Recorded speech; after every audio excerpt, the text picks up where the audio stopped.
کہتے ہیں کہ سمندر خاموش ہے، مگر اس کی خاموشی کے پیچھے لاکھوں چیخیں دفن ہیں۔ 1912 وہ سال جب انسان نے خواب دیکھا کہ وہ قدرت سے جیت سکتا ہے۔ اس خواب کا نام ٹائٹینک تھا۔ 46,000 ٹن فولاد، چمکتے لکڑی کے فرش، سنہری سیڑھیاں اور انسان کی زبان سے نکلا ایک غرور بھرا جملہ، یہ جہاز کبھی نہیں ڈوب سکتا۔ مگر قسمت نے لکھا تھا انسان کے غرور کو ایک دن سمندر نگل جائے گا۔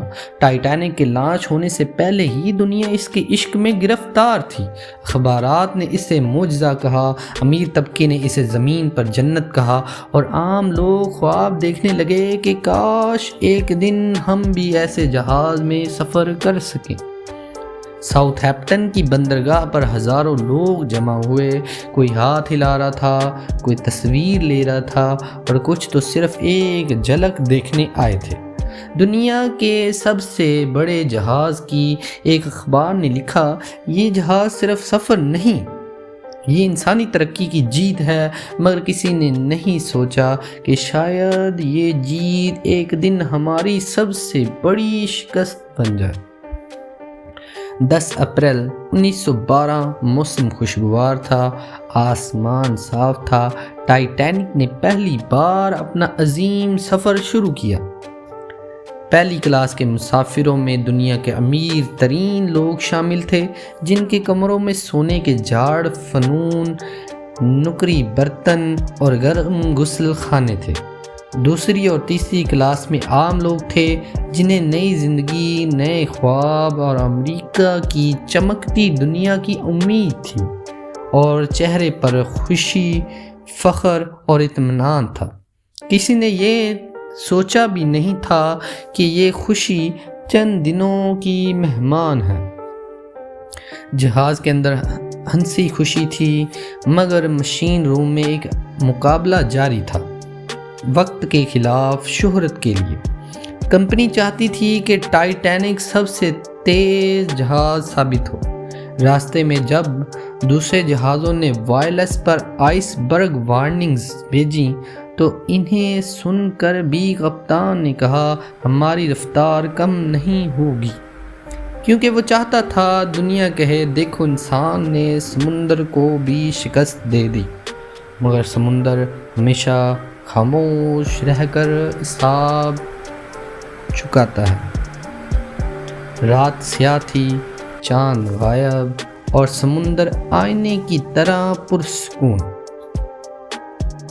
لاک آؤٹ کے پاس دوربین نہیں تھی، وہ ننگی آنکھوں سے برف کے پہاڑ تلاش کر رہا تھا۔ وہ لمحہ آیا جب آسمان کے کنارے پر ایک سفید سیاہ نظر آیا۔ آئس برگ سامنے، آواز گونجی، جہاز موڑنے کا حکم ہوا، مگر فولاد کے اس دیو کے لیے مڑنا آسان نہیں تھا۔ صرف چند سیکنڈ کے بعد برف کا پہاڑ دائیں جانب ٹکرایا، ایک چیختی ہوئی آواز کے ساتھ، جیسے زمین خود پھٹ گئی۔ پانی نیچے کے 6 حصوں میں گھس چکا تھا۔ انجینئر نے کپتان کو کہا، ہم صرف 2 گھنٹے تک تیر سکتے ہیں، اس کے بعد ختم۔ وہ لمحہ جب دنیا کے سب سے شاندار جہاز کے کمرے میں موت خاموشی سے داخل ہو چکی تھی۔ کچھ مسافر اب بھی محفلوں میں تھے، موسیقی چل رہی تھی، مگر نیچے جہاز زخمی ہو چکا تھا۔ ایک عورت نے پوچھا، کیا واقعی خطرہ ہے؟ جواب آیا، میڈم یہ ٹائٹینک ہے، یہ کبھی نہیں ڈوب سکتا۔ اور یہی جملہ آخری امید کو دفن کر گیا۔ جہاز کے واٹر کمپارٹمنٹس، جنہیں ناقابل شکست کہا گیا تھا، دراصل دھوکہ ثابت ہوئے۔ وہ اوپر سے بند ہی نہیں تھے۔ ایک حصے میں پانی آیا تو وہ دوسرے حصے میں بہہ گیا، بالکل ویسے جیسے غلط یقین پوری قوم کو بہا لے جاتا ہے۔ انجینئرنگ پر اندھا یقین قدرت کے قانون کو بلا بیٹھا۔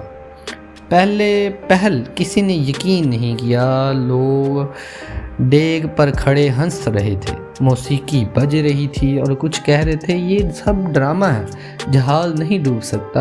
مگر جب پانی قدموں کو چھونے لگا تو ہنسی چیخوں میں بدل گئی۔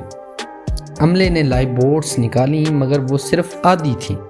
عورتوں اور بچوں کو پہلے بھیجا گیا لیکن کئی بوٹس آدھی خالی چھوڑ دی گئیں۔